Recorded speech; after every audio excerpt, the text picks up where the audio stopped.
सहना भवतु सहनौ भुनक्तु सह वीर्यङ्करवावहै तेजस्विनावधीतमस्तु मा विद्विषावहै।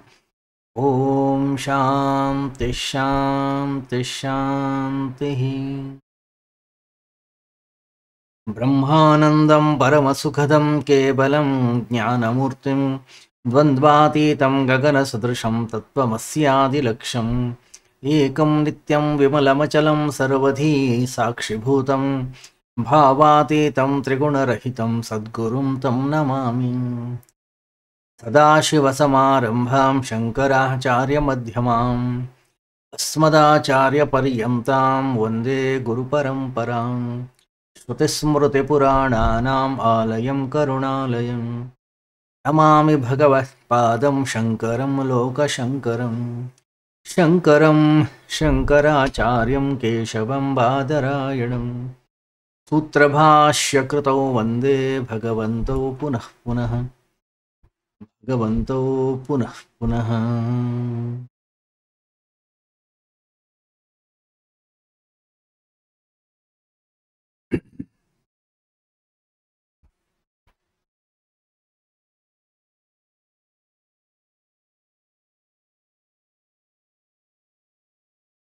कलाभ्यां चूडालङ्कृतशशिकलाभ्यां निजतपः फलाभ्यां भक्तेषु प्रकटितफलाभ्यां भवतु मे शिवाभ्याम् अस्तोकत्रिभुवनशिवाभ्यां हृदि पुनः भवाभ्याम् आनन्दस्फुरदनुभवाभ्याम् अतिरियम्।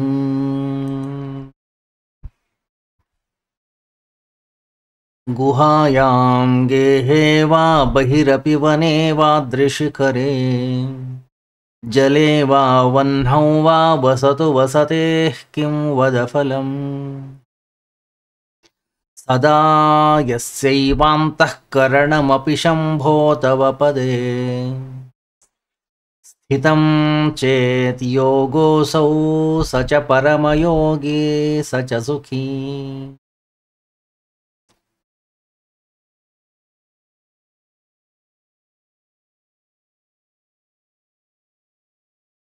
ಅವನು ಗುಹೆಯಲ್ಲಿ ವಾಸವಾಗಿರಲಿ,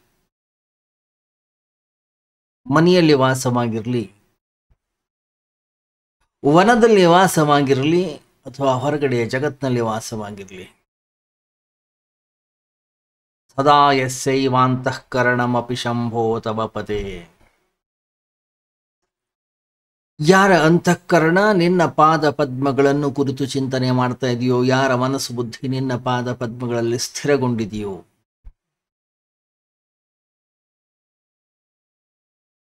ಅವನಿಗೆ ಹೆಸರು ಯೋಗಿ, ಅವನಿಗೆ ಹೆಸರು ಸುಖಿ,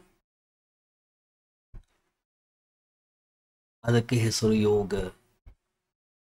ಆಚಾರ್ಯ ಶಂಕರ್ ಹೇಳ್ತಕ್ಕಂಥ ಒಂದು ಶೈಲಿ ನೋಡಿ. ಈ ಶಿವಾನಂದ ಲಹರಿಯ 13ನೆಯ ಈ ಒಂದು ಶ್ಲೋಕವನ್ನ ಮುಂದುವರಿಸ್ತಾರೆ ಆಚಾರ್ಯ ಶಂಕರರು. ಬಹಳ ಸುಂದರವಾದಂಥ ಒಂದು ಶ್ಲೋಕ ಇದು. ಅಸಾರೇ ಸಂಸಾರೇ ನಿಜ ಭಜನ ದೂರೇ ಜಡಧಿಯಾ ಭ್ರಮಂತಂ ಮಾಮಂಧಂ ಪರಮ ಕೃಪಯಾ ಪಾತು ಮುಚಿತಂ ಮದನ್ಯಃ ಕೋ ದೀನಸ್ತವ ಕೃಪಣ ರಕ್ಷಾತಿ ನಿಪುಣಃ ತ್ವದನ್ಯಃ ಕೋ ವಾಮೇ ತ್ರಿಜಗತಿ ಶರಣ್ಯಃ ಪಶುಪತೆ. असारे संसारे निज भजन दूरे जडधिया भ्रमन्तं मामन्धं परम कृपया पातु मुचितम् मदन्यः को दीनस्तव कृपण रक्षाति निपुणः त्वदन्यः को वामे त्रिजगति शरण्यः पशुपते.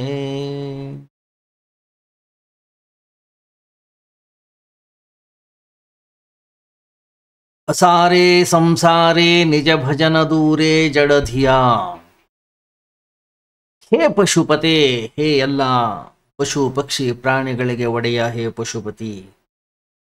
ಅಸಾರೇ, ಸಾರವೇ ಇಲ್ಲದೆ ಇರತಕ್ಕಂತಹ, ನಿಜ ಭಜನ ದೂರೇ, ನಿಜ ಭಜನ ದೂರೇ, ನಿನ್ನ ಸೇವೆಯಿಂದ ದೂರ ಇರತಕ್ಕಂತಹ, ಸಂಸಾರೇ ಈ ಸಂಸಾರದಲ್ಲಿ, ಜಡಧಿಯ ಮಂದ ಬುದ್ಧಿಯಿಂದ ಕೂಡಿರ್ತಕ್ಕಂತಹ, ಭ್ರಮಂತಂ ತೊಳಲಾಡ್ತಾ ಇರ್ತಕ್ಕಂತಹ, ಭ್ರಮಿಸ್ತಾ ಇರ್ತಕ್ಕಂತಹ, ಸುತ್ತಾಡ್ತಾ ಇರ್ತಕ್ಕಂತಹ, ಅಂಧಂ ಮಾಂ ಯಾರು ನಾನು, ನಾನೊಬ್ಬ ಕುರುಡ, ಪರಮ ಕೃಪಯಾ ಪಾತುಂ ಉಚಿತಂ, ಪರಮ ಕೃಪಯಾ ಅತ್ಯಂತ ಪವಿತ್ರವಾದಂತಹ ನಿನ್ನ ಕರುಣೆಯಿಂದ ನನ್ನನ್ನು ರಕ್ಷಿಸುವುದು ನಿನಗೆ ಉಚಿತ ಅನಿಸ್ತದೆ, ನಿನಗೆ ಯೋಗ್ಯ ಅಂತ ಅನಿಸ್ತದೆ.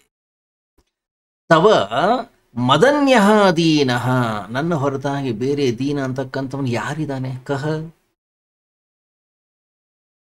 ಕೃಪಣ ರಕ್ಷಾತಿ ನಿಪುಣಃ, ನೀನು ರಕ್ಷಣೆ ಮಾಡೋದ್ರಲ್ಲಿ ಗುಣ.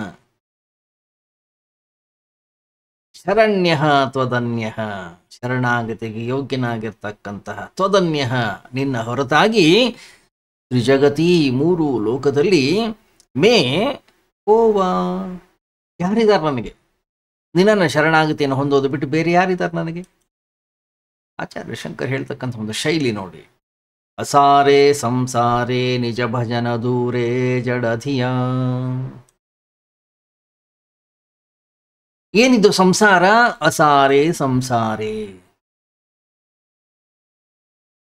ಅಸಾರೇ, ಸಾರ ಅನ್ನೋದು ಸ್ವಲ್ಪವೂ ಕೂಡ ಇಲ್ಲ. ಎಲ್ಲಿ? ಈ ಸಂಸಾರದಲ್ಲಿ.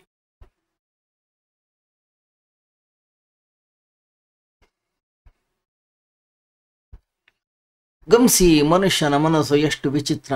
ಏನೇನೋ ಕಲ್ಪನೆಯನ್ನ ಮಾಡ್ಕೊಂಡು ಈ ಹೊರಗಡೆಯ ಜಗತ್ತಿನಲ್ಲಿ ಏನೇನೋ ತಿಳ್ಕೊಂಡು ಬಿಡುತ್ತೆ.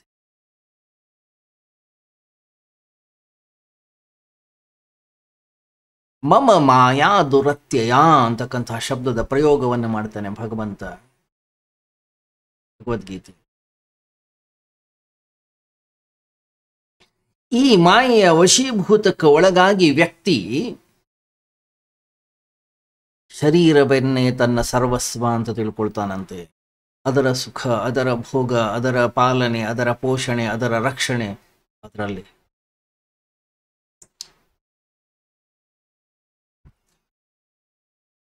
ಮಾಯಾ ಅಂತಕ್ಕಂಥದ ಶಬ್ದದ ಪ್ರಯೋಗವನ್ನ ನಾವು ಹೇಳ್ತೀವಿ, ಓದ್ತೇವೆ. ಮಾಯಾ ಅಂತಂದ್ರೆ ಎಲ್ಲರೂ ಏನ್ ತಿಳ್ಕೊಳ್ತಾರೆ? ಇಲ್ಯೂಷನ್, ಅದೊಂದು ಭ್ರಾಂತಿ ಅಲ್ಲ. ಮಾಯಾ ಅಂತಂದ್ರೆ ಸಂಮೋಹನ, ಒಂದು ರೀತಿಯ ಮೋಹಕ್ಕೆ ಒಳಗಾಗುತ್ತೀವಿ. ಏನದು ಮೋಹ?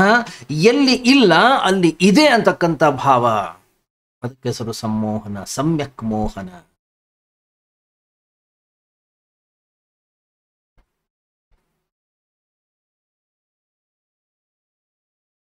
ಮನುಷ್ಯನ ಮನಸ್ಸಿನ ಒಂದು ವಿಶೇಷವಾಗಿರ್ತಕ್ಕಂಥ ಶಕ್ತಿ ಏನಿದೆ ಅಂತಂದ್ರೆ, ಎಲ್ಲಿ ಏನಿಲ್ಲ ಅದು ಇದೆ ಅನ್ನುವಂತಹ ಭಾವವನ್ನು ಹೊಂದುತ್ತದೆ. ಅಲ್ಲಿ ನಮಗೆ ಇದ್ದ ಹಾಗೆ ಕಾಣಿಸ್ಲಿಕ್ಕೆ ಶುರು ಆಗುತ್ತದೆ.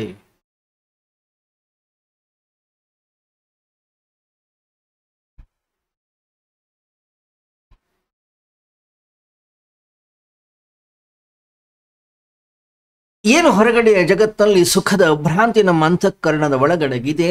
ಯಾವುದು ಅದು ಪ್ರಕ್ಷೇಪಣೆಯನ್ನು ಮಾಡಿರೋದು? ನನ್ನ ಅಂತಃಕರಣ, ನನ್ನ ಮನಸ್ಸು ಬುದ್ಧಿ. ನಾನೊಬ್ಬನೇ ಇಲ್ಲ, ನನ್ನ ಸುತ್ತಮುತ್ತಲಿರ್ತಕ್ಕಂತಹ ಪ್ರತಿಯೊಬ್ಬರೂ ಕೂಡ ಪ್ರಕ್ಷೇಪಣೆ ಮಾಡಿದ್ದಾರೆ. ಇಲ್ಲಿ ಸುಖ ಇದೆ, ಇಲ್ಲಿ ಆನಂದ ಇದೆ, ಇಲ್ಲಿ ಸಂತೋಷ ಇದೆ, ಇಲ್ಲಿ ನೆಮ್ಮದಿ ಇದೆ, ಇಲ್ಲಿದೆ. ಹೀಗಾಗಿ ಎಲ್ಲರೂ ಅದರ ಹಿಂದೆ ಓಡ್ ಹೋಗ್ತಾ ಇರ್ತಾರೆ.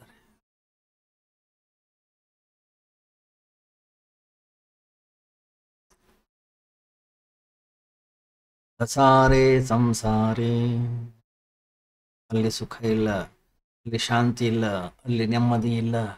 ಆದರೆ ಭ್ರಾಂತಿಗೊಳಗಾಗಿದ್ದೀವಿ. ಅಲ್ಲಿದೆ, ಅಲ್ಲಿ ಸಿಕ್ಕೇ ಸಿಗುತ್ತೆ.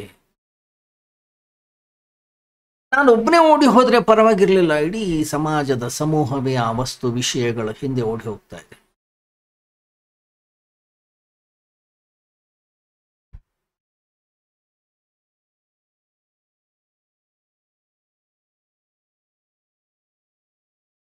ಮಾಯಾ ಮನಸ್ಸನ್ನ ಸಂಮೋಹನಗೊಳಿಸ್ತಕ್ಕಂಥದ್ದೊಂದು ಶಕ್ತಿ, ಬಹಳ ಅದ್ಭುತವಾದಂತಹ ಶಕ್ತಿ. ಕೃಪಯಾ ಪಾರೇ ಪಾಹಿ ಮುರಾರೇ.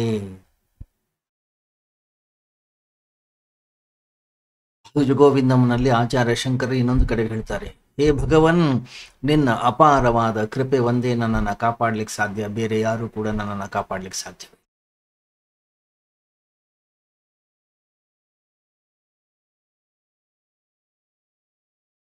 ಹೊರಗಡೆ ಜಗತ್ನಲ್ಲಿ ನೀವು ಅನೇಕ ಹಿಪ್ನೋಟಿಸ್ಟ್ಗಳನ್ನು ನೋಡಿರಿ, ಎಂಥಂತ ಸಂಮೋಹನಗೊಳಪಡಿಸ್ತಾರೆ ವ್ಯಕ್ತಿ, ಆಶ್ಚರ್ಯವಾಗುತ್ತೆ.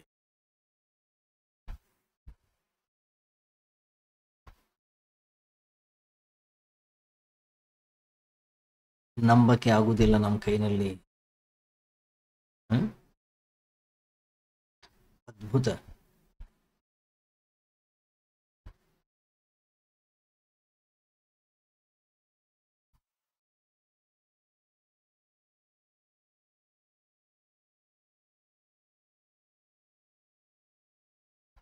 ಸಂಮೋಹನ ಪ್ರಕ್ರಿಯೆ ಅನ್ನುವಂಥದ್ದು ಏನಿದೆ ಅದನ್ನ ನಾವು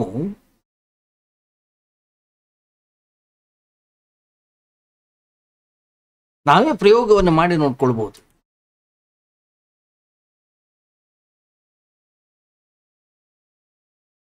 ಗಮನಿಸಿ ನೀವು,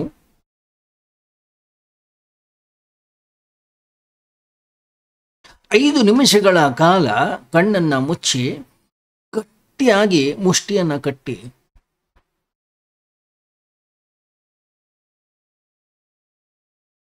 ಐದು ನಿಮಿಷಗಳ ನಂತರ ನಮಗೆ ಯಾರೋ ಒಬ್ಬ ಬಂದು ಇನ್ಸ್ಟ್ರಕ್ಷನ್ಸ್ ಕೊಡ್ತಾನೆ, ನಿಮ್ಮ ಎಲ್ಲ ಶಕ್ತಿ ಸಾಮರ್ಥ್ಯವನ್ನು ಹಾಕಿ ಮುಷ್ಟಿಯನ್ನು ತೆಗೆಯುವ ಪ್ರಯತ್ನವನ್ನ ಮಾಡಿ.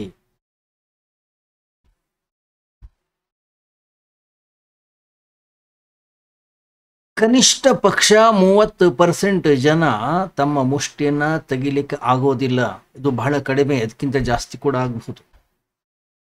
ಮುಷ್ಟಿಯನ್ನು ಕಟ್ಟಿದ್ಯಾರು? ಮುಷ್ಟಿಯನ್ನು ಕಟ್ಟಿದ್ದ ಅವನೇ. ಮುಷ್ಟಿ ಬಿಚ್ಚಲಿಕ್ಕೆ ಏನಾಗಬೇಕು? ಅವನೇ ಬಿಚ್ಚಬೇಕು. ಆದರೆ ಅವನು ಸಂಮೋಹನಕ್ಕೊಳಗಾಗಿದ್ದಾನೆ. ಅವನ ಕೈನಲ್ಲಿ ತೆಗಿಲಿಕ್ಕೆ ಆಗೋದಿಲ್ಲ. ಯಾಕೆ ಹೇಳಿ?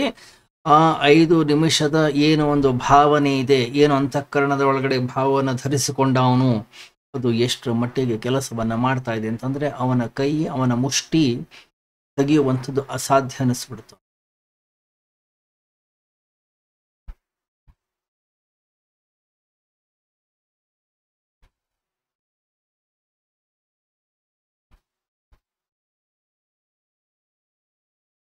ಎಷ್ಟೋ ಬಾರಿ ನಾವು ನೋಡ್ತೀವಿ, ನೆಲದ ಮೇಲೆ ಮಲಗಿಸಿರ್ತಾನೆ ಆ ವ್ಯಕ್ತಿಯನ್ನ,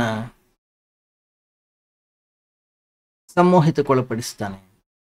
2 ಕುರ್ಚಿ ಇಟ್ಟು ಕುರ್ಚಿ ಮೇಲ್ಗಡೆ ಅವನ ಉದ್ದಕ್ಕೆ ಮಲಗಿಸ್ತಾನೆ, ಅಲ್ಲೇ ನಿದ್ದೆ ಮಾಡ್ತಾನೆ. ಅವನಿಗೆ ಸೊಂಟ ನೋವು ಬರೋದಿಲ್ಲ, ಅವನ ಕೆಳಗೆ ಬೀಳೋದಿಲ್ಲ. ಒಂದು ಮಣ್ಣಿನ ಉಂಡೆಯನ್ನು ತಂದು ಕೊಡ್ತಾನೆ, ಇದು ತಿರುಪತಿ ಲಡ್ಡು, ಇದು ತುಂಬಾ ಸಿಹಿ ಆಗಿದೆ, ಇದನ್ನು ತಿನ್ನು ಅಂತಂದ್ರೆ ಅವನು ತಿಂತಾನೆ. ಅವನು ಹೇಳ್ತಾನೆ, ಇದು ತುಂಬಾ ಸಿಹಿ ಆಗಿದೆ, ತುಪ್ಪ ಚೆನ್ನಾಗಿ ಹಾಕಿದ್ದಾರೆ. ಎಲ್ಲ ಒಂದು ಕಲ್ಲನ್ನ ಕಚ್ತಾನೆ, ಅವನು ಹೇಳ್ತಾನೆ, ಇದು ಗೋಡಂಬಿ.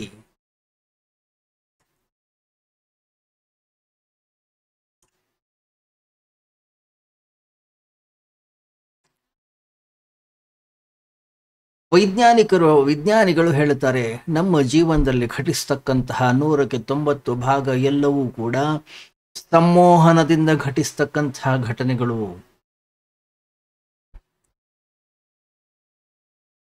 ಯಾರಿಗೂ ಒಂದು ಕೆಮ್ಮು ಬರುತ್ತೆ, ಅಲ್ಲಿರೋರೆಲ್ಲರೂ ಕೆಮ್ಮಲಿಕ್ಕೆ ಶುರು ಮಾಡ್ತಾರೆ. ಯಾರಿಗೂ ಒಬ್ಬನಿಗೆ ಜ್ವರ ಬರುತ್ತೆ, ಇರೋರಿಗೆಲ್ಲರಿಗೂ ಜ್ವರ ಬರ್ಲಿಕ್ಕೆ ಶುರುವಾಗುತ್ತೆ.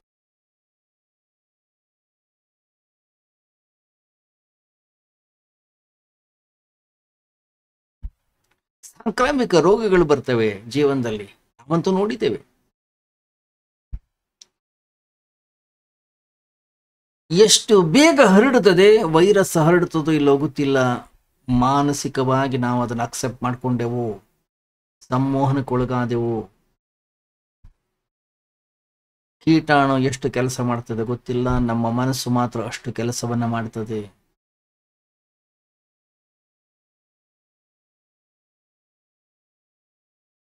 ಸಂಮೋಹನದ ಕ್ಷಮತೆ ಅನ್ನೋದು ಅಷ್ಟು ಅದ್ಭುತ, ಅಷ್ಟು ವಿಶಾಲವಾಗಿದೆ. ಆರೋಗ್ಯವಂತ ವ್ಯಕ್ತಿ ಮಲಗುತ್ತಾನೆ, ಆರೋಗ್ಯವಂತ ವ್ಯಕ್ತಿ ರೋಗಿ ಆಗ್ತಾನೆ. ಅವನಲ್ಲಿ ಯಾವುದೇ ಸಮಸ್ಯೆ ಇಲ್ಲ, ಆದ್ರೆ ಸಮಸ್ಯೆ ಅನ್ನೋದು ಶುರುವಾಗುತ್ತೆ.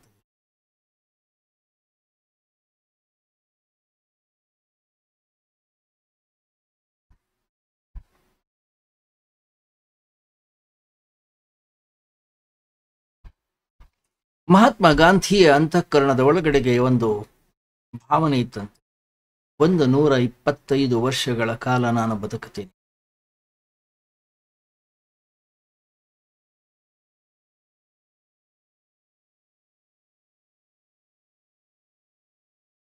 ಅತ್ಯಂತ ಬಲಿಷ್ಠವಾದಂತಹ ಒಂದು ಭಾವನೆ ಇತ್ತು.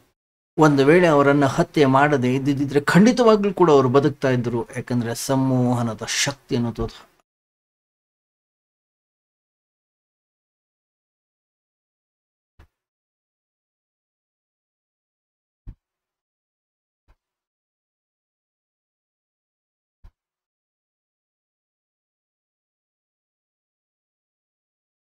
ಉಲ್ಲೇಖ ಬರುತ್ತೆ. ಮಹಾತ್ಮ ಗಾಂಧಿ ಸಾಯುವ 6 ತಿಂಗಳುಗಳ ಮೊದಲು ನಾನೇನು 125 ವರ್ಷಗಳ ಕಾಲ ಬದುಕು ಅಂತಕ್ಕಂಥ ಭಾವನೆ ಏನಿತ್ತು ಅದನ್ನು ಬಿಟ್ಬಿಟ್ರಂತೆ.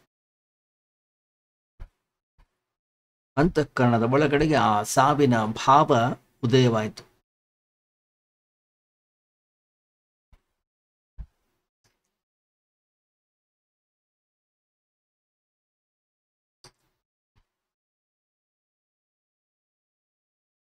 ಜಗತ್ತಿನ ಸಣ್ಣ ಸಣ್ಣ ಘಟನೆಗಳನ್ನು ನೋಡಿದಾಗಲೂ ಕೂಡ ನಮಗೆ ಗೊತ್ತಾಗುತ್ತೆ ಸಂಮೋಹನ ಅನ್ನೋದು ಯಾವ ರೀತಿಯಲ್ಲಿ ಕೆಲಸವನ್ನ ಮಾಡ್ತಾ ಇದೆ.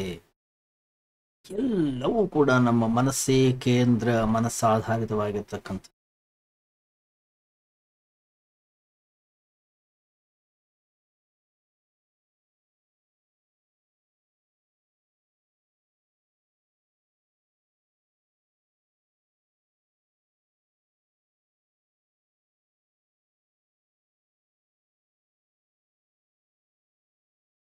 ಗಮನಿಸಿ ನೀವು, ಈ ಜಗತ್ತಿನಲ್ಲಿ ಎಂತೆಂಥ ಅದ್ಭುತ ಘಟನೆಗಳು ಘಟಿಸ್ತವೆ, ಎಲ್ಲವೂ ಕೂಡ ಮಾನಸಿಕ, ಮನಸ್ಸಿನಿಂದ ಆಗಿರ್ತಕ್ಕಂಥದ್ದು.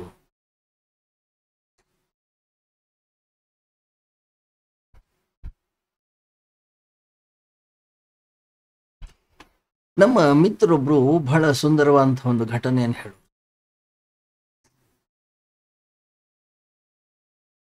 ಒಬ್ಬ ಮಹಾತ್ಮರಿದ್ರು. ಮಹಾತ್ಮ ಅವ್ರಿಗೆ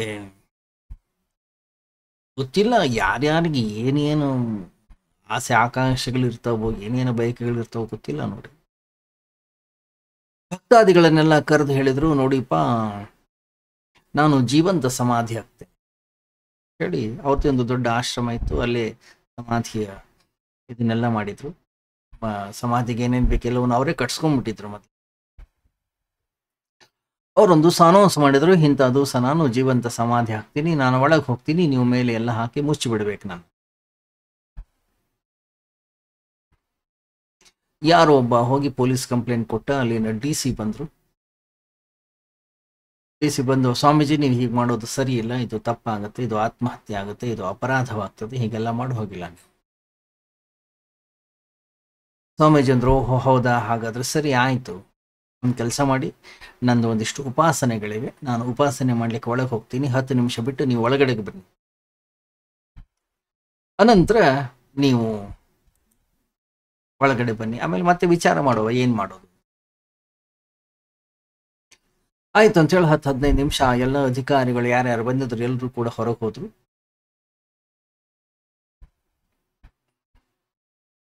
ಹದಿನೈದು ನಿಮಿಷದ ನಂತರ ಅವರು ಒಳಗೆ ಬರ್ತಾರೆ. ಸನ್ಯಾಸಿ ಮಲ್ಕೊಂಡಿದ್ದಾರೆ, ಚಾಪೆ ಮೇಲೆ ಸತ್ತೋಗಿದ್ದಾರೆ, ಅವರು ಬದುಕೆಯಲ್ಲಿ. ಸರಿ, ಡಿಸ್ಟ್ರಿಕ್ಟ್ ಡಾಕ್ಟರ್ನ ಕರೆಸಿದ್ರು ಹಾಸ್ಪಿಟ್ಲಿಂದ.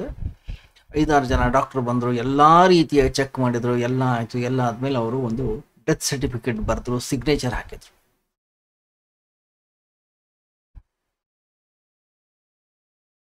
ಡೆತ್ ಸರ್ಟಿಫಿಕೇಟ್ ಕೊಟ್ಟು ಎಲ್ಲ ಕೊಟ್ಟು ಎಲ್ಲ ಹೊರಗೆ ಬಂದರು. ಮುಂದಿನ ಕಾರ್ಯಗಳನ್ನು ಏನು ಮಾಡಬೇಕು ಏನು ಅಂತ ವಿಚಾರ ಮಾಡ್ತಾ ಇದ್ರು. ಸ್ವಾಮೀಜಿ ಎದ್ದು ಕೂತ್ಕೊಂಡ್ರು.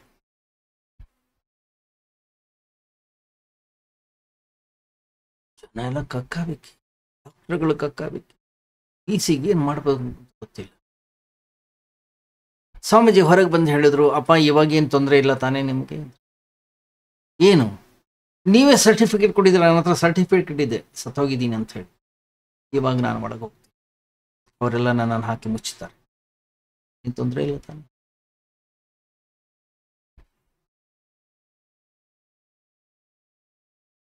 ಮನವೇ ಪರಮಾದ್ಭುತವ ಮಂಕುತಿಮ್ಮ ಅಂತಾರೆ ಪೂಜ್ಯ DVG. ಈ ಮನಸ್ಸನ್ನಿಸೋದು ಬಹಳ ಅದ್ಭುತ, ಚಿತ್ರ, ಆಶ್ಚರ್ಯ.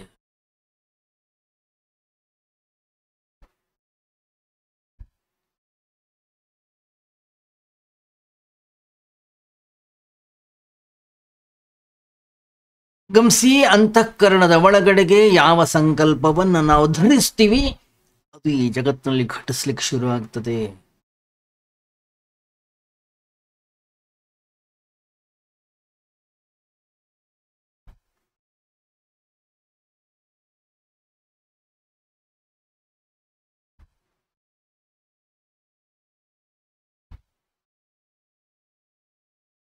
ನಾವು ನಮ್ಮ ಜೀವನದಲ್ಲಿ ಸುಖಿಯಾಗಿದೆಯೋ, ನಾವು ನಮ್ಮ ಜೀವನದಲ್ಲಿ ದುಃಖಿಯಾಗಿದೆಯೋ, ನಾವು ನಮ್ಮ ಜೀವನದಲ್ಲಿ ರೋಗಿಗಳಾಗಿದೆಯೋ, ನಾವು ನಮ್ಮ ಜೀವನದಲ್ಲಿ ಬೇಗ ಸಾಯ್ತಾ ಇದೀವೋ,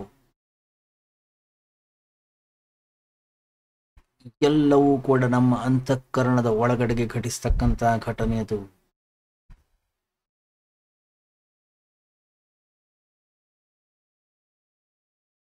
ನಮ್ಮದೇ ಸಂಮೋಹನ, ನಾವೇ ಸಂಮೋಹನಕ್ಕೊಳಪಟ್ಕೊಂಡಿದ್ದೀವಿ.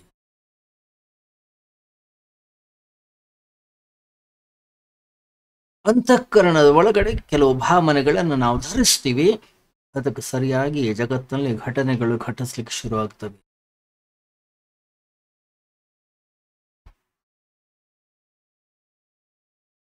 ನೋಡಬೇಕು, ಜನ ಎಂತೆಂಥ ಅದ್ಭುತ ಜನರಾಗಿ ಹೋಗಿದ್ದಾರೆ ಈ ಜಗತ್ತಿನಲ್ಲಿ.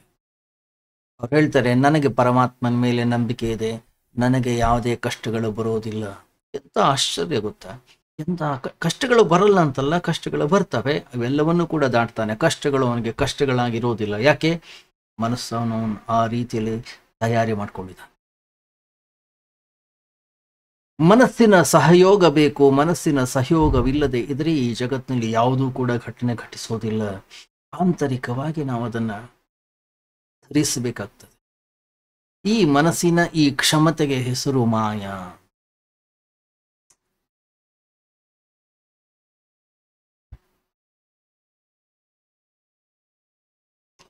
ಇದು ಹೇಗಿದೆಯಪ್ಪ ಅಂದ್ರೆ, ಇದೊಂದು ರೀತಿ ಜಾದು ಇದ್ದ ಹಾಗೆ. ಇದೊಂದು ಮಾಯಾ ಮಯಮಿದಂ ಅಖಿಲಂ ಬುದ್ಧವ, ಇದೊಂದು ಮ್ಯಾಜಿಕಲ್.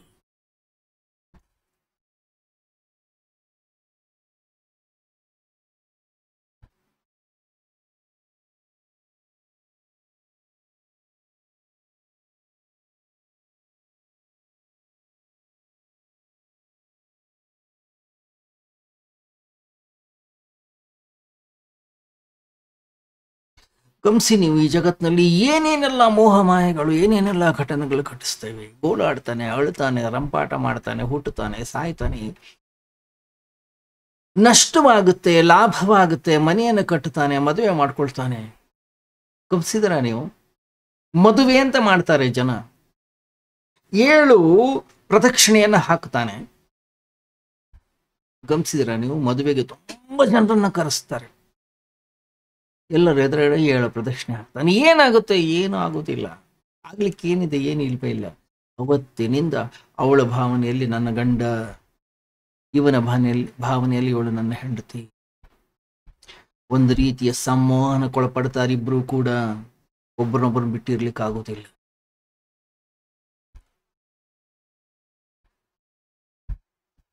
ಏನಾದ್ರೂ ಹೆಂಡತಿ ಸತ್ರೆ ಎದೆ ಹೊಡ್ಕೊಂಡು ಅಳ್ತಾನೆ. ಗಂಡಂಗೆ ಏನಾರ ಹೆಚ್ಚು ಕಮ್ಮಿ ಆದ್ರೆ ಹೆಂಡತಿ ಅಳ್ಲಿಕ್ಕೆ ಶುರು ಮಾಡ್ತಾಳೆ. ಅದೇ 1 ವರ್ಷದ ಹಿಂದೆ ಅವರಿಬ್ರು ಯಾರು ಅಂತ ಗೊತ್ತಿರ್ಲಿಲ್ಲ. ಒಮ್ಮಿಂದೊಮ್ಮಲಿ ಇಬ್ರು ಇಷ್ಟು ಅನ್ಯೋನ್ಯತೆಯನ್ನು ಹೊಂದಿದ್ರು. ಏನು ಗೋಳಾಟ, ಏನು ನರಳಾಟ, ಏನು ದುಃಖ, ಏನೇನೆಲ್ಲ ಸಮಸ್ಯೆಗಳು ಜೀವನದಲ್ಲಿ ಘಟಿಸ್ಲಿಕ್ಕೆ ಶುರು. ಮದುವೆ ಅಂತಕ್ಕಂಥ ಒಂದು ಈ ಕ್ರಿಯಾಕಾಂಡದಲ್ಲಿ ಏನೇನು ಮಾಡ್ತಾರೆ, ಏನದೆಲ್ಲ, ಎಲ್ಲವೂ ಕೂಡ ಒಂದು ರೀತಿಯ ಮಾಯೆ, ಮೋಹ. ಅದನ್ನೆಲ್ಲ ಮಾಡ್ಲೇಬೇಕು ಅಲ್ಲ. ಇನ್ನು ಕೆಲವರೆಲ್ಲ ಕುದುರೆ ಮೇಲೆ ಕೂರಿಸ್ತಾರೆ, ಕುದುರೆ ಮೇಲೆ ಮೆರವಣಿಗೆ ಮಾಡ್ಕೊಂಡು ಕರ್ಕೊಂಡು ಹೋಗ್ತಾರೆ. ಅವನಿಗೆ ಗೊತ್ತಿದೆ ಅವನೊಬ್ಬ ಯೂಸ್ಲೆಸ್ ಫೆಲೋ, ನನ್ನಲ್ಲಿ ಏನೂ ಇಲ್ಲ, ಯೋಗ್ಯತೆ ಇಲ್ಲ, ಹಣ ಇಲ್ಲ, ಸಂಪತ್ತಿಲ್ಲ, ಏನೂ ಇಲ್ಲ, ಅವನಿಗೆ ಗೊತ್ತಿದೆ. ಆದರೂ ಕುರ್ಚಿ ಇದು ಕುದುರೆ ಮೇಲೆ ಕೂರಿಸಿದಾಗ, ದೊಡ್ಡ ಸಿಂಹಾಸನದ ಮೇಲೆ ಕೂರಿಸಿದಾಗ, ಜನ ಎಲ್ಲ ಕೂತ್ಕೊಂಡು ಅವನನ್ನು ಹೊಗಳುವಾಗ, ಅವನ ಸುಂದರವಾದಂಥ ಬಟ್ಟೆಯನ್ನು ಹಾಕಿ ಅಲಂಕೃತಗೊಳಿಸಿ ಅವನ್ನೆಲ್ಲ ನೋಡುವಾಗ, ಏನೋ ಆಗಿದ್ದೀನಿ, ನಾನೊಬ್ಬ ಸುಂದರ, ನಾನು ಕೂಡ ಒಬ್ಬ ಸುಂದರಿ.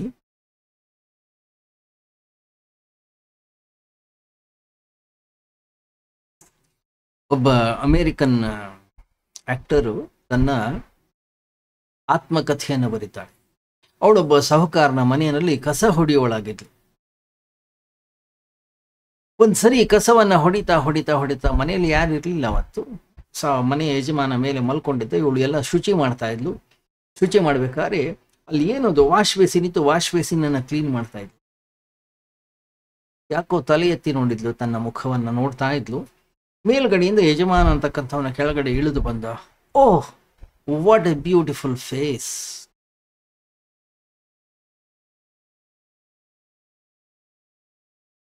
ಅವನ ಬಾಯಿಂದ ಬಂತು.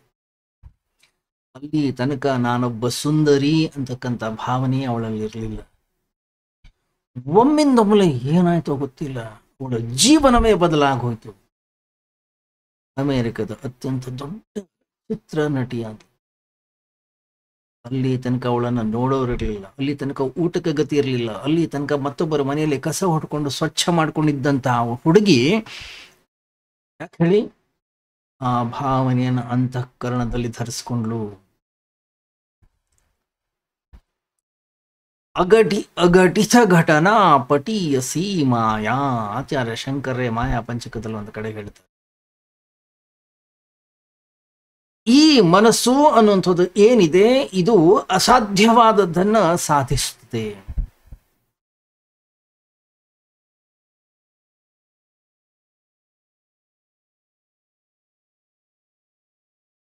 ಅದಕ್ಕೆ ಹಿಂದೆ ಎಲ್ಲ ಮದುವೆಗೆ ತುಂಬಾ ಜನರನ್ನ ಸೇರಿಸ್ತಿದ್ರು, ತುಂಬಾ ಕರ್ಮಗಳನ್ನ ಮಾಡಿಸ್ತಾ ಇದ್ರು. ಮದುವೆಗೆ ಜನ ಜಾಸ್ತಿ ಬಂದಷ್ಟು, ಕರ್ಮವನ್ನ ಜಾಸ್ತಿ ಮಾಡಿದಷ್ಟು ಆ ಮದುವೆ ಹೆಚ್ಚು ದಿನಗಳ ಕಾಲ ಬಾಳ್ತಿತ್ತು. ಇವತ್ತು ಹಾಗಿಲ್ಲ, ಇವತ್ತು ಎಲ್ಲ ಬಿಟ್ಕೊಂಡು ಬಂದಿದೆ, ತಕ್ಷಣ ಡೈವರ್ಸ್ ಆಗುತ್ತೆ. ಮುಂಚೆ ಎಲ್ಲ ಜನ ಹೆದರ್ತಾ ಇದ್ರು. ಯಾಕೆ, ಅಷ್ಟು ಜನರ ಮುಂದೆ ಅವನು ಪ್ರಾಮಿಸ್ ಮಾಡಿದ್ದ ಸಣ್ಣ ಸಣ್ಣ ಘಟನೆಗೆ ಡಿವೋರ್ಸ್ ಅನ್ನೋಂಥದ್ದು ಇರ್ತಿರ್ಲಿಲ್ಲ.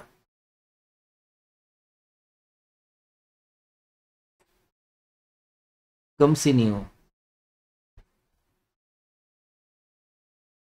ನಮ್ಮ ಮನಸ್ಸು ಈ ಜಗತ್ತಿನಲ್ಲಿ ಏನು ಬೇಕಾದ್ರೂ ಮಾಡುತ್ತೆ.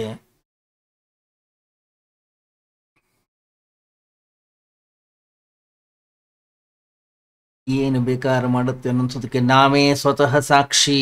ಹೇಗೆ, ಅಸಾರೇ ಸಂಸಾರೇ ನಿಜ ಭಜನ ದೂರೇ ಜಡಧಿಯ. ಅಸಾರವಾಗಿರ್ತಕ್ಕಂತಹ ಸಂಸಾರದಲ್ಲಿ ಸಾರ ಇದೆ ಅನ್ಕೊಂಡು ಹೋಗ್ತೀವಿ, ಅದನ್ನೇ ಮತ್ತೆ ಮತ್ತೆ ಭೋಗಿಸ್ತೀವಿ, ಅದನ್ನೇ ಮತ್ತೆ ಮತ್ತೆ ನೋಡ್ತೀವಿ, ಅದನ್ನೇ ಮತ್ತೆ ಮತ್ತೆ ಅನುಭವಿಸ್ತೀವಿ. ಅದಿಲ್ಲ ಇದ್ರೆ ನಮ್ಮ ಜೀವನ ಅನಿಸೋದು ವ್ಯರ್ಥ ಅನಿಸ್ಲಿಕ್ಕೆ ಶುರು ಆಗುತ್ತೆ.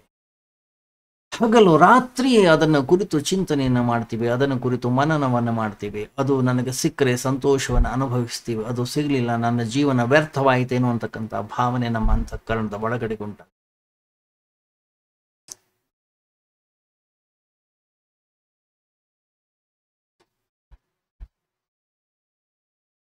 ಯಾವಾಗ ನನ್ನ ಅಂತಃಕರಣ ಸಾಂಸಾರಿಕ ವಿಷಯ ಅಥವಾ ವಸ್ತುಗಳ, ಜಗತ್ತಿನ ವಿಷಯ ವಸ್ತುಗಳನ್ನು ಕುರಿತು ಚಿಂತನೆಯನ್ನು ಮಾಡ್ಲಿಕ್ಕೆ ಶುರು ಮಾಡ್ತು, ಏನಾಯ್ತು, ಜಡಧಿಯ, ಜಡ ವಸ್ತುಗಳ ಪ್ರತಿ ನನ್ನ ಅಂತಃಕರಣ, ನನ್ನ ಬುದ್ಧಿ ಅನ್ನೋದು ಆಕರ್ಷಿತವಾಗಿ ಶುರುವಾಯಿತು. ಜಡ ವಸ್ತುಗಳ ಸಂಗ್ರಹ ಅನ್ನೋದು ಹೆಚ್ಚಾಗ್ತಾ ಹೋಯ್ತು.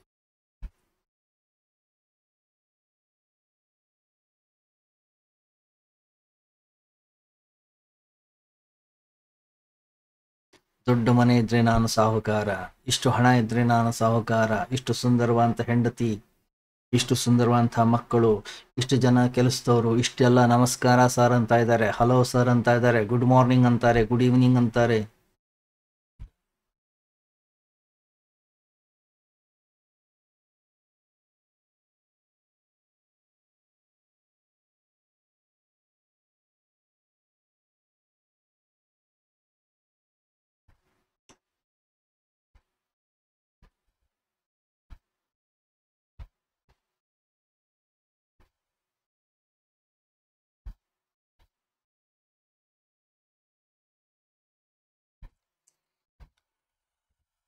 ಮನಸ್ಸು ಅನ್ನೋದು ಬಹಳ ಅದ್ಭುತ, ಪರಮಾದ್ಭುತ. ಎಲ್ಲಿ ಏನಿಲ್ಲ ಅದನ್ನ ಇದೆ ಅಂತ ಹೇಳಿ ತೋರಿಸ್ತದೆ, ಎಲ್ಲಿ ಇದೆಯೋ ಅದು ಅದನ್ನ ಇಲ್ಲ ಅಂತ ತೋರಿಸ್ತದೆ.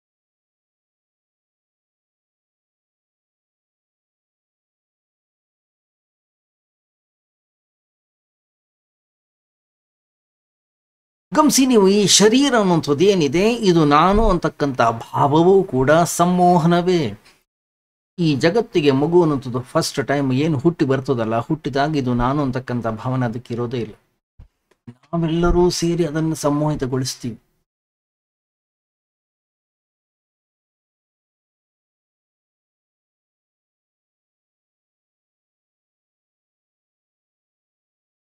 ಮಗುಗೆ ಏನ್ ಬೇಕು? ಮಗುಗೆ ಹಸಿವೆ ಅಷ್ಟೇ, ಅದಕ್ಕೆ ಹಾಲು ಕುಡಿಬೇಕು, ಅದು ಬಿಟ್ಟು ಬೇರೆ ಏನೂ ಇಲ್ಲ. ಆದ್ರೆ ಆ ಮಗುವಿನ ಜೊತೆಗೆ ಯಾವ್ಯಾವ ರೀತಿಯ ವ್ಯವಹಾರವನ್ನ ಮಾಡ್ತೀವಿ ಅಂತಂದ್ರೆ ಮುಖದಿಂದ, ಶರೀರದಿಂದ ಗುರುತಿಸಲ್ಪಡ್ಲಿಕ್ಕೆ ಶುರು ಮಾಡ್ತದೆ.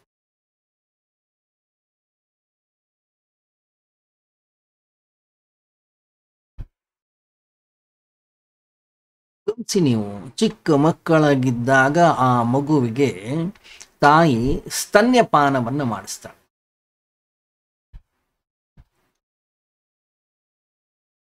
ಗಮನಿಸಿದ್ರ ನೀವು?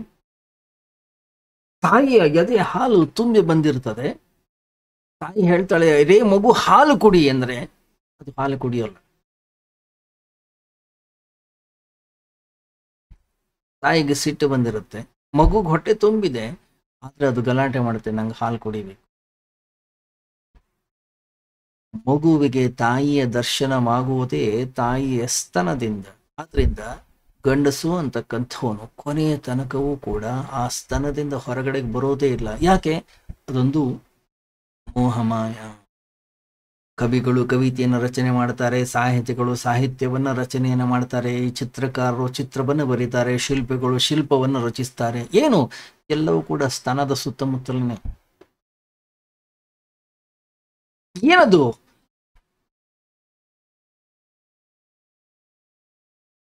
ಮಮಮಾಯಾ ದುರತ್ಯ. ಎಂತ ಮೋಹಕ್ಕೊಳಗಾಗಿದೀವಿ ನಾವು ಅಂತಂದ್ರೆ ಏನ್ ಕಾಣುತ್ತದು? ಅಸಾರೇ ಸಂಸಾರೇ ನಿಜ ಭಜನ ದೂರೇ.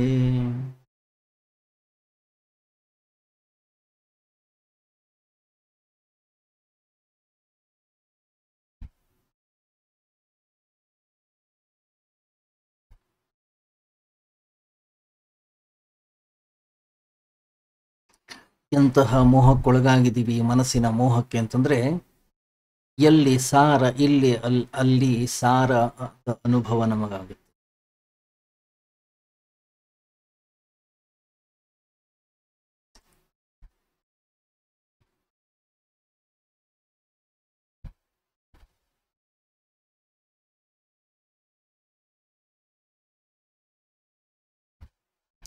ಯಾಕೆ ನಾವೆಲ್ಲ ಹಣದ ಹಿಂದೆ ಬಿದ್ದಿದ್ದೀವಿ? ಯಾಕೆ ನಾವು ಕೀರ್ತಿಯ ಹಿಂದೆ ಬಿದ್ದಿದ್ದೀವಿ? ಯಾಕೆ ನಾವು ಯಶಸ್ಸಿನ ಹಿಂದೆ ಬಿದ್ದಿದ್ದೀವಿ? ಯಾಕೆ ನಾವು ಹೊರಗಡೆ ಜಗತ್ತಿನ ವಿಷಯ ವಸ್ತುಗಳ ಕಡೆ ಹಿಂದೆ ಬಿದ್ದಿದ್ದೀವಿ? ನಮಗ ಗೊತ್ತಿಲ್ಲದೆ ನಾವೆಲ್ಲರೂ ಕೂಡ ಮೋಹಿತರಾಗಿದ್ದೇವೆ. ನಮ್ಮ ಕೈನಲ್ಲಿ ಅದನ್ನು ಬಿಟ್ಟಿರ್ಲಿಕ್ಕೆ ಆಗ್ತಾ ಇಲ್ಲ.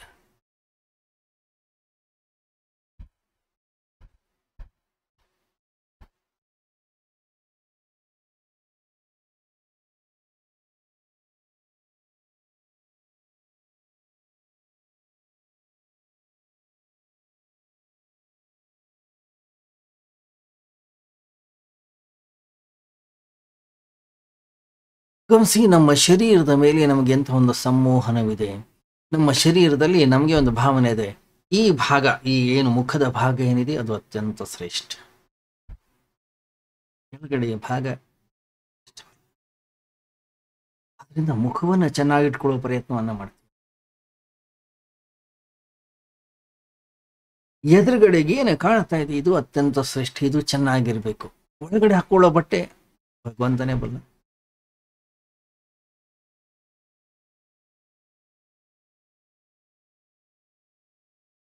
ಗಮನಿಸಿ ನೀವು, ಎಂತ ಸಂಮೋಹನಕ್ಕೆ ಒಳಗಾಗಿದೀವಿ ಅಂತಂದ್ರೆ, ಚರ್ಮ ಬಿಳಿಯಾಗಿದ್ರೆ ಸುಂದರ, ಚರ್ಮ ಕಪ್ಪಾಗಿದ್ರೆ ಕುರು. ಎಂತ ವಿಚಿತ್ರ! ಯಾರು ಹೇಳಿದಾರ ನಮಗೆ? ನಾವು ಅಂತಃಕರಣದ ಒಳಗಡೆಗೆ ಧರಿಸ್ಕೊಂಡಿದ್ದೀವಿ.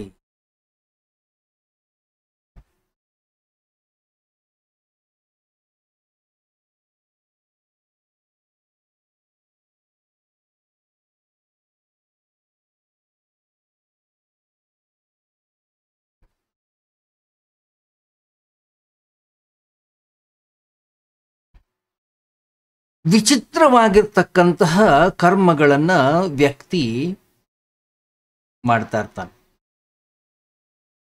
ಆಶ್ಚರ್ಯವಾಗುತ್ತೆ ನಮಗೆ, ಏನಪ್ಪ ಇದು ಹಿಂಗೆಲ್ಲ ಮಾಡ್ತಾನೆ ವ್ಯಕ್ತಿ.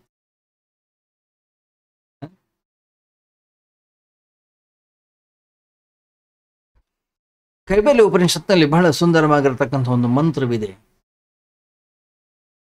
ಏವ ಮಾಯಾ ಪರಿಮೋಹಿತಾತ್ಮ ಶರೀರಮಾಸ್ಥಾಯ ಕರೋತಿ ಸರ್ವಂ ಸ್ತ್ರಿಯಾನ್ನಪಾನಾದಿ ವಿಚಿತ್ರ ಭೋಗೈಃ.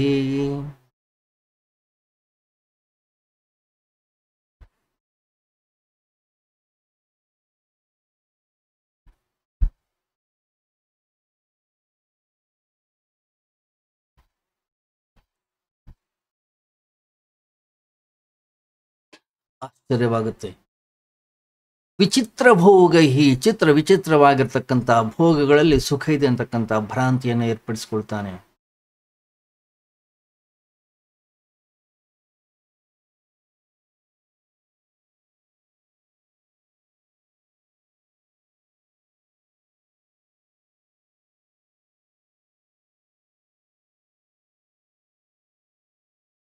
ಸ್ತ್ರೀಯಾನ್ನಪಾನಾದಿ ವಿಚಿತ್ರ ಭೋಗೈಹಿ, ಸ್ತ್ರೀ ಅನ್ನ ಪಾನ ಏನಿದು ಇವುಗಳಲ್ಲಿ ಸುಖವಿದೆ.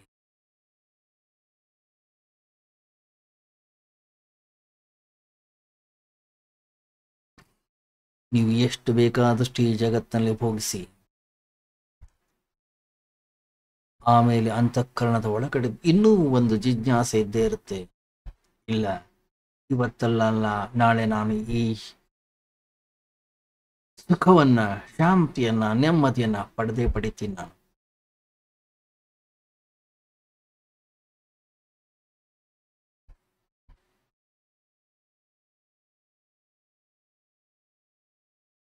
ಈ ಶರೀರದ ಪ್ರತಿ ಎಂತ ಮೋಹವನ್ನು ಹೊಂದುತ್ತೀವಿ ನಾವು ಅಂತಂದ್ರೆ, ಶರೀರ ಏನು ಕೇಳುತ್ತೆ ಅದನ್ನು ಕೊಡ್ಲಿಕ್ಕೆ ತಯಾರಾಗ್ತೀವಿ. ಶರೀರದ ಹಿಂದೆ ಓಡೋಗ್ಲಿಕ್ಕೆ ಶುರು.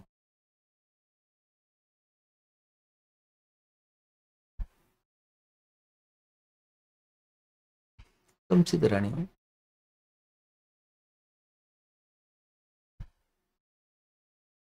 ವ್ಯಕ್ತಿ ಕುಡಿತಾನೆ ನೋಡಿ, ಕುಡಿಯೋದ್ರಲ್ಲಿ ಏನಾದ್ರು ಸುಖ ಇದೆಯಾ? ಇಲ್ಲ. ಆದ್ರೆ ಅದನ್ನ ಶರೀರದ ಒಳಗಡೆ ಹಾಕಿದಾಗ ಏನೋ ಒಂದು ರಾಸಾಯನಿಕ ಪ್ರಕ್ರಿಯೆ ಅನ್ನೋದು ಘಟಿಸ್ತದೆ. ಸುಖದ ಅನುಭವ, ಸುಖದ ಭ್ರಾಂತಿ ಅನ್ನೋದು ಉಂಟಾಗ್ತದೆ.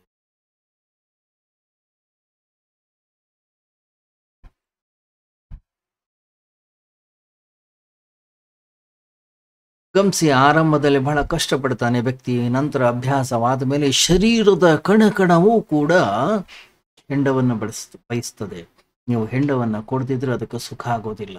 ಹೋಗ್ಲಿ, ಹೆಂಡವನ್ನ ಕುಡಿದ್ರೆ ಸುಖ, ಶಾಂತಿ, ನೆಮ್ಮದಿ ಸಿಕ್ಕಿದ್ಯಾ? ಇಲ್ಲ. ಆದ್ರೆ ಕುಡಿದೇ ಇದ್ರೆ ದುಃಖ ಆಗುತ್ತೆ.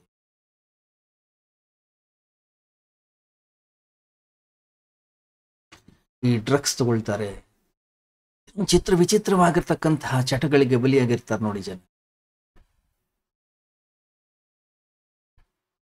ವಿಚಿತ್ರ ಭೋಗೈ, ಬಹಳ ವಿಚಿತ್ರವಾಗಿರ್ತಕ್ಕಂತಹ ಭೋಗದಲ್ಲಿ ತಮ್ಮನ್ನು ತಾವು ತೊಡಗಿಸ್ಕೊಂಡಿರ್ತಾರೆ. ಅದೇ ಸತ್ಯ ಅನ್ನುವಂತಹ ಭ್ರಾಂತಿಯಲ್ಲಿ ಇರ್ತಾರೆ.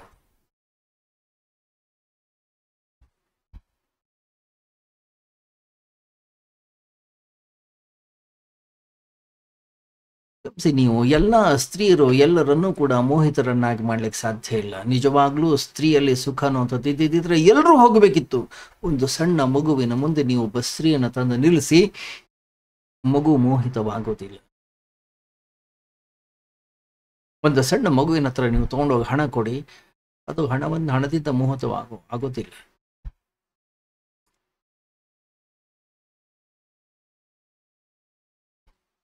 ಗೌತಮ ಬುದ್ಧ ಹುಟ್ಟಿದಾಗ ಅವನ ಜಾತಕವನ್ನ ತೆಗೆಸಿದಾಗ ಒಬ್ಬ ಜ್ಯೋತಿಷ್ಯ ಹೇಳ್ದ, 16 ವರ್ಷಗಳ ನಂತರ ಇವನೊಬ್ಬ ದೊಡ್ಡ ಸನ್ಯಾಸಿ ಆಗ್ತ.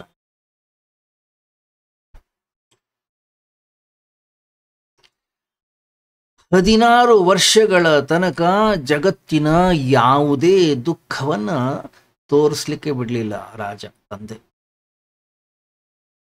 ಕೇವಲ ಸುಖವನ್ನ ಮಾತ್ರ ಅವನ ಹತ್ರ ಇಟ್ಟ. ಸುಂದರವಾದಂತಹ ಸ್ತ್ರೀಯರನ್ನಿಟ್ಟ, ಸುಂದರವಾದಂತಹ ವಸ್ತುಗಳನ್ನ ಮಾತ್ರ ಇಟ್ಟ, ಮಧುರವಾಗಿರ್ತಕ್ಕಂಥ ಆಹಾರವನ್ನು ಮಾತ್ರ ಕೊಟ್ಟ.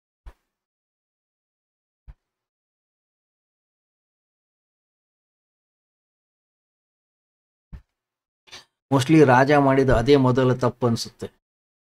ಒಂದು ವೇಳೆ ಅವನಿಗೆ ಜೀವನದ ದುಃಖವನ್ನ ಪರಿಚಯ ಆಗ್ಲೇ ಅವನು ಮಾಡಿಕೊಟ್ಟಿದ್ದಿದ್ರೆ ಇವನು ಸನ್ಯಾಸಿ ಆಗ್ತಿರ್ಲಿಲ್ವೋ ಏನೋ. ತಪ್ಸಿ ನೀವು. ಯಾವ ವ್ಯಕ್ತಿ ಚಿಕ್ಕಂದಿನಿಂದಲೇ ಒಂದು ಹುಡುಗ ಸ್ತ್ರೀಯರನ್ನ, ಮನೆಯಲ್ಲಿ ಬಹಳಷ್ಟು ಜನ ಹೆಣ್ಣು ಮಕ್ಳು ಇರ್ತಾರೆ, ಅಕ್ಕ ತಂಗಿಯರಿರ್ತಾರೆ, ಅವರು ಮನೆಯಲ್ಲಿ ಬೆಳೆದಂತ ಹುಡುಗನನ್ನ ನೋಡಿ ಅವನಿಗೆ ಸ್ತ್ರೀಯರ ಪ್ರತಿ ಮೋಹ ಕಮ್ಮಿ ಇರುತ್ತೆ. ಅಥವಾ ಯಾವ ಮನೆಯಲ್ಲಿ ಒಂದೇ ಹುಡುಗಿ ಇದೆ, ಬಹಳಷ್ಟು ಜನ ಪುರುಷರಿದ್ದಾರೆ, ಅವಳಿಗೆ ಪುರುಷರ ಮೇಲಿನ ಆಸಕ್ತಿ ತನ್ನಿಂದ ತಾನೇ ಕಮ್ಮಿ ಇರುತ್ತೆ. ಯಾವುದನ್ನ ಅತಿ ನೋಡ್ತೀವಿ, ಯಾವುದನ್ನ ಸುತ್ತಮುತ್ತಲು ಅದನ್ನೇ ಕಾಣ್ತೀವಿ, ಅದರ ಪ್ರತಿ ಆಸಕ್ತಿಯನ್ನ ಕಳ್ಕೊಳ್ತೀವಿ.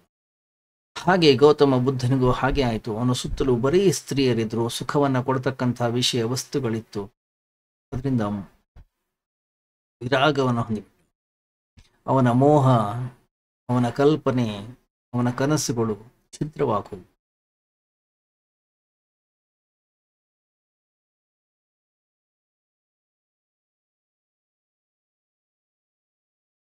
ಆಚಾರ್ಯ ಶಂಕರು ಇಲ್ಲಿ ಶಬ್ದದ ಪ್ರಯೋಗವನ್ನು ಮಾಡಿದ್ದಾರೆ, ಅಸಾರೇ ಸಂಸಾರೇ. ಉಪನಿಷತ್ತು ಶಬ್ದದ ಪ್ರಯೋಗವನ್ನು ಮಾಡುತ್ತೆ, ವಿಚಿತ್ರ ಭೋಗೈಹಿ. ಯಾಕೆ? ಅಲ್ಲಿ ಏನೂ ಇಲ್ಲ.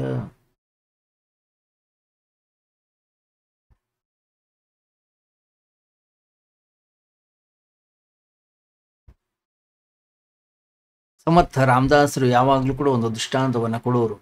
ಒಂದು ನಾಯಿ ಮೂಳಿಯನ್ನ ಕಚ್ಚಿ ಕಚ್ಚಿ ಕಚ್ಚಿ ಕಚ್ಚಿ ತಿನ್ನೋದಂತೆ. ಏನಿದೆ ಅದರಲ್ಲಿ? ಏನಿಲ್ಲ. ಮತ್ತೆ ಎಷ್ಟು ಕಚ್ಚೋದು, ಕಚ್ಚಿ ಅದರ ದವಡೆ ಗಾಯ ಆಗ್ತಿತ್ತು, ಗಾಯ ಆಗಿ ರಕ್ತ ಅದರ ಮೇಲೆ ಬೀಳ್ತಿತ್ತು, ಅದನ್ನೇ ನೆಕ್ಕುತ್ತಿತ್ತು. ಆಹಾ, ಎಷ್ಟು ಚೆನ್ನ, ಖುಷಿ, ಸಂತೋಷ. ಏನದು? ಸಾರೇ ಸಂಸಾರೇ ನಿಜ ಭಜನ ದೂರೇ ಜಡದಿಯ. ಅಲ್ಲಿ ನಿಜವಾಗ್ಲೂ ಕೂಡ ಅಲ್ಲಿ ಸಾರ ಅನ್ನೋದು. ಮತ್ತೆ ಏನದು? ಇದೊಂದು ವಿಚಿತ್ರವಾದಂತಹ ಭೋಗ.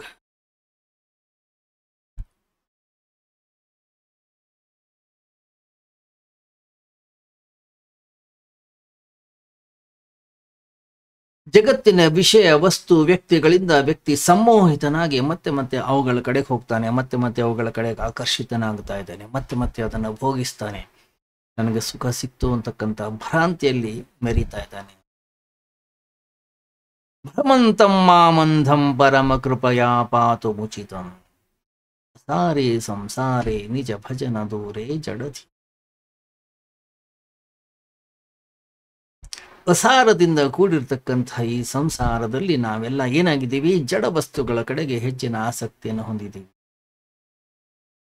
ನಿಜ ಭಜನ ದೂರೇ, ಅಧ್ಯಾತ್ಮದ ಕಡೆಗೆ ತಿರುಗಬೇಕು ನಾವು. ಹೇ ಮೂಢಮತೆ ಗೋವಿಂದಂ ಭಜ ನಹಿ ನಹಿ ರಕ್ಷತೆ ಡುಕ್ರುಂ ಕರಣೆ. ಏನು ಆಚಾರ್ಯ ಶಂಕರ್ ಹೇಳಿದ್ರು ಮರ್ತೇ ಹೋಗಿದ್ದೇನೆ. ಏನಿದ್ರು ಕೂಡ ಹಣ ಸಂಗ್ರಹ ಮಾಡೋದು ಹೇಗೆ, ಮನೆ ಕಟ್ಟೋದು ಹೇಗೆ, ಇರ್ತಕ್ಕಂಥ ಹಣವನ್ನ ಡಬಲ್ ಮಾಡೋದು ಹೇಗೆ, ಸುಂದರವಾದಂತಹ ಸ್ತ್ರೀಯರನ್ನ ಉಪಭೋಗಿಸೋದು ಹೇಗೆ, ಹೆಚ್ಚು ಹೆಚ್ಚು ಕೀರ್ತಿಯನ್ನು ಗಳಿಸೋದು ಹೇಗೆ, ಹೆಚ್ಚು ಹೆಚ್ಚು ಜಗತ್ತಿನಲ್ಲಿ ಹೆಸರು ಮಾಡೋದು ಹೇಗೆ.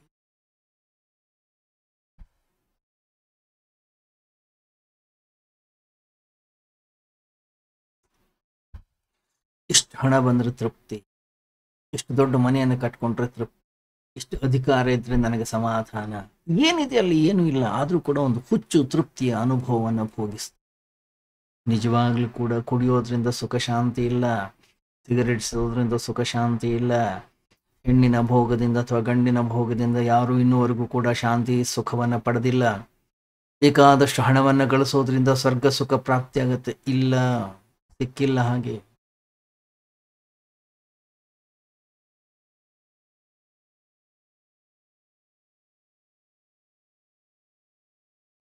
ಏನೋ ಚಂದದ ಬಟ್ಟೆನ ಹಾಕೊಳ್ತಾನೆ, ಏನೋ ಖುಷಿ. ಮದುವೆ ಮಾಡ್ಕೊಳ್ತಾನೆ, ಏನೋ ಒಂದು ಖುಷಿ. ದೊಡ್ಡ ದೊಡ್ಡ ಅಂಗಡಿಯನ್ನು ಕಟ್ತಾನೆ, ಏನೋ ಒಂದು ಖುಷಿ, ಸಂತೋಷ, ಸಂಭ್ರಮ.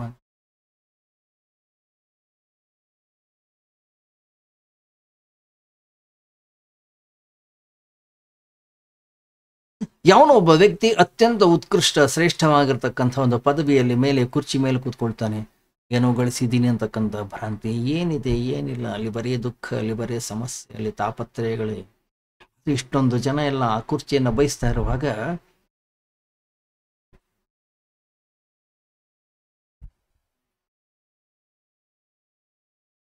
ಏನೋ ಇರ್ಬೇಕಿಲ್ಲಿ. ಅಲ್ಲಿ ದುಃಖ ಆಗ್ತಾ ಇದೆ, ಅಲ್ಲಿ ಸಮಸ್ಯೆ ಆಗ್ತಾ ಇದೆ, ಅಲ್ಲಿ ನೋವು ಆಗ್ತಾ ಇದೆ, ಅಲ್ಲಿ ಯಾವುದೇ ಸುಖ ಶಾಂತಿ ತೃಪ್ತಿ ಅನುಭವ ಆಗ್ತಾ ಇಲ್ಲ. ಆದ್ರೂ ಕೂಡ ವ್ಯಕ್ತಿ ಸುಖದ ಭ್ರಾಂತಿಯಲ್ಲಿ ಮುಳುಗುತ್ತಾನೆ.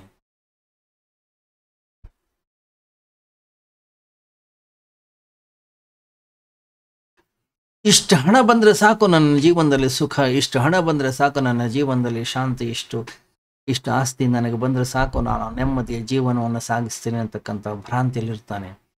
ಅಷ್ಟು ಬಂದ ಮೇಲೂ ಕೂಡ ಅವನಿಗೆ ಸುಖ ಶಾಂತಿ ನೆಮ್ಮದಿ ಅನುಭವ ಆಗೋದಿಲ್ಲ, ಇನ್ನೂ ಹೆಚ್ಚು ಗಳಿಸ್ಲಿಕ್ಕೆ ಹೋಗ್ತಾನೆ.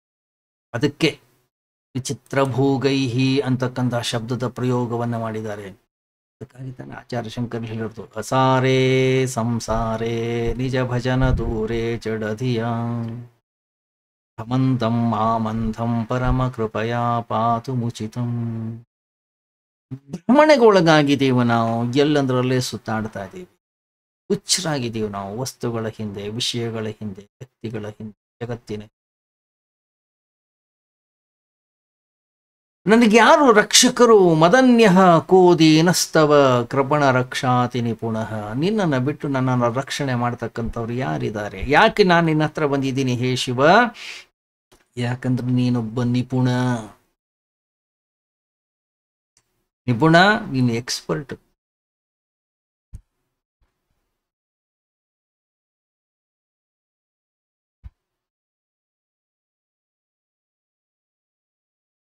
ಯಾವುದ್ರಲ್ಲಿ ಎಕ್ಸ್ಪರ್ಟ್ ಅವನು?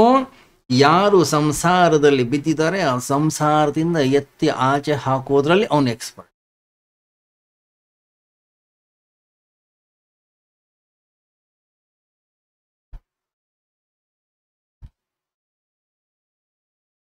ನನಗೆ ನಿನ್ನನ್ನು ಬಿಟ್ಟು ಜಗತ್ತಿನಲ್ಲಿ ಯಾರು ನನ್ನನ್ನು ಕಾಪಾಡು?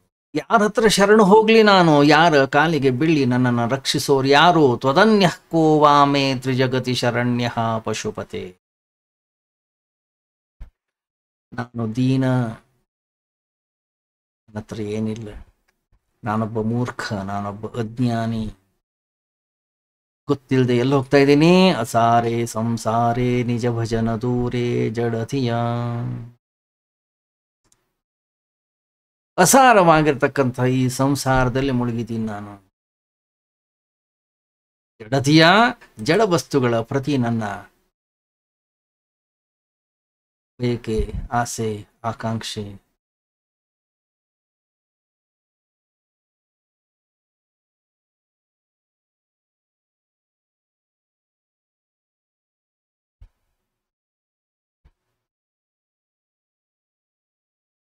ಯಾರ್ದೋ ಮನೆಗೆ ಹೋಗ್ತೀವಿ, ಮನೆಯನ್ನು ನೋಡ್ತೀವಿ, ಅಯ್ಯೋ ಏನ್ ಚೆನ್ನಾಗಿ ಹಾಕಿದ್ದಾರೆ ಇವರು, ಗ್ರನೈಟು ಟೈಲ್ಸ್ ಎಷ್ಟು ಚೆನ್ನಾಗಿದೆ, ಬಾರ್ಡ್ರೂಮ್ ಏನ್ ಚೆನ್ನಾಗಿ ಮಾಡಿದ್ದಾರೆ, ಇವರು ಟಿವಿ ಎಷ್ಟು ಚೆನ್ನಾಗಿದೆ, ಇವ್ರ ಆ ವಸ್ತುಗಳು ಚೆನ್ನಾಗಿದೆ, ಇವರು ಸೀರೆ ಎಷ್ಟು ಚೆನ್ನಾಗಿದೆ, ಇವ್ರ ಆಭರಣಗಳು ಎಷ್ಟು ಚೆನ್ನಾಗಿದೆ.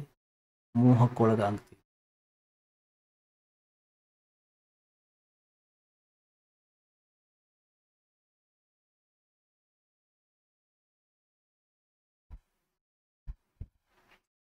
ಅದನ್ನು ಪಡೆಯೋದು ಹೇಗೆ? ಅದ್ರ ಕಡೆಗೆ ಹೆಚ್ಚಿನ ಗಮನ ಅನ್ನೋಂಥದ್ದು ಹರಿತು.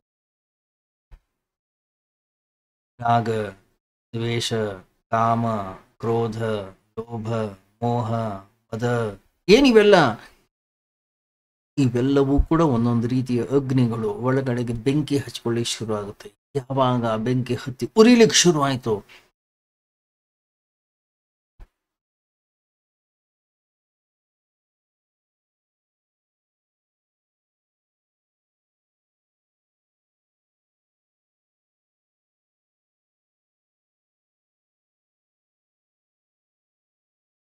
ಗಮನಿಸಿ ನೀವು. ನಮ್ಮ ಈ ನಮ್ಮ ಮನೆಯಲ್ಲಿ ಎಲ್ಲರ ಮನೆಗೆ ಹೋದಾಗ ಮನೆಯ ಮಕ್ಕಳು ತಂದೆ ಹೊರಳ್ತಾರೆ, ಸ್ವಾಮೀಜಿ ಈಗಿನ ಕಾಲದ ಮಕ್ಕಳು ಎಷ್ಟು ಚಿಕ್ಕ ಮಗು ಈಗಲೇ ಅವನಿಗೆ ಟಿವಿ ಹಾಕೋದು ಬರುತ್ತೆ, ಸಣ್ಣ ಮಗು ಈಗಲೇ ಮೊಬೈಲ್ ಸೆಟ್ಟಿಂಗ್ ಚೇಂಜ್ ಮಾಡ್ತಾನ ಅವನು. ಸಣ್ಣ ಮಗು ಹಿಂಗ್ ಕೆಲಸ ಮಾಡುತ್ತೆ. ಸ್ಕ್ರೀನ್ ಅನ್ನು ಹೆಂಗ್ ಚಲಾಯಿಸುವುದು ಅದಕ್ಕೆ ಗೊತ್ತಿದೆ ಆಗ್ಲೇ.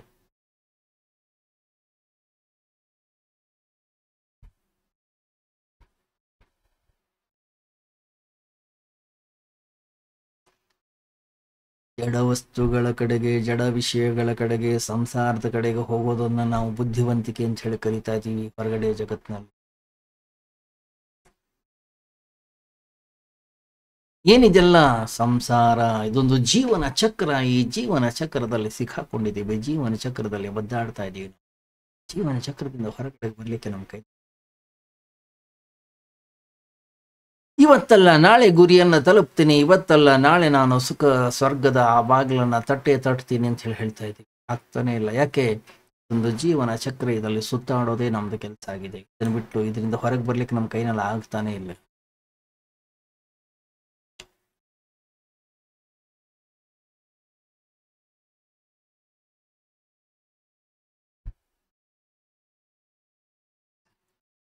ಒಂದು ಬಹಳ ಸುಂದರವಂತಹ ಶ್ಲೋಕ ಇದೆ, ಅನೇಕರು ಹೇಳ್ತಾರೆ ಇದನ್ನು. ಕರ್ಪೂರ ಗೌರಂ ಕರುಣಾವತಾರಂ ಸಂಸಾರ ಸಾರಂ ಭುಜಗೇಂದ್ರಹಾರಂ.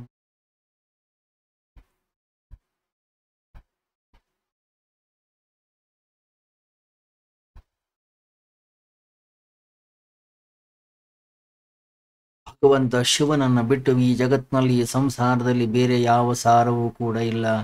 ಅವನನ್ನ ಅನ್ವೇಷಿಸಬೇಕು, ಅವನ ಕಡೆ ಹೋಗಬೇಕು, ಅವನನ್ನೇ ಹುಡುಕಬೇಕು. ಅದನ್ನು ಬಿಟ್ಟು ಬೇರೆ ಏನು ಹೋದ್ರು ಕೂಡ.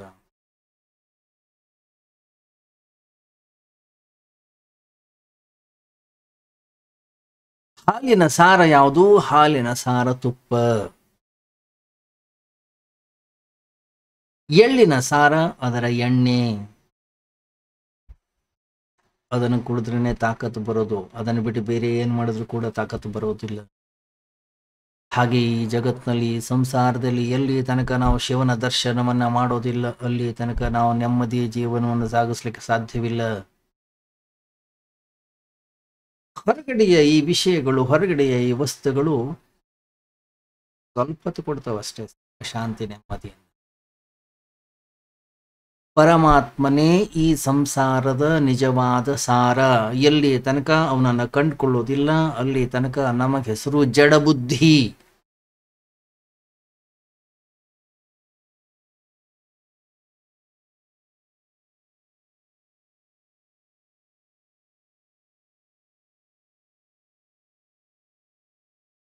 ಎಲ್ಲಿ ತನಕ ನಮ್ಮ ಅಂತಃಕರಣದಲ್ಲಿ ಜಡ ಬುದ್ಧಿ ಅನ್ನೋದಿರುತ್ತೋ, ಅಲ್ಲಿ ತನಕ ಹೊರಗಡೆ ವಸ್ತು ವಿಷಯಗಳ ಕಡೆಗೆ ಹೆಚ್ಚಿನ ಗಮನ.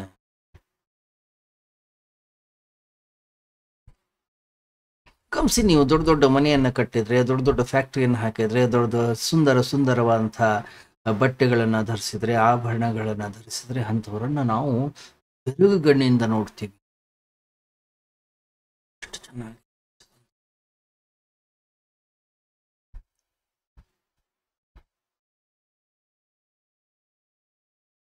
ಸಾರೇ ಸಂಸಾರೇ ನಿಜ ಭಜನ ದೂರೇ ಜಡಧಿಯ ಭ್ರಮಂತಂ ಮಾಮಂಥಂ ಪರಮ ಕೃಪಯ.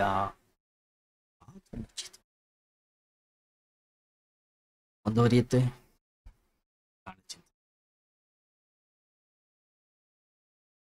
ಓಂ ಸರ್ವೇ ಭವಂತು ಸುಖಿನಃ, ಸರ್ವೇ ಸಂತು ನಿರಾಮಯಾಃ, ಸರ್ವೇ ಭದ್ರಾಣಿ ಪಶ್ಯಂತು ಮಾ ಕಶ್ಚಿತ್ ದುಃಖಭಾಗ್ ಭವೇತ್.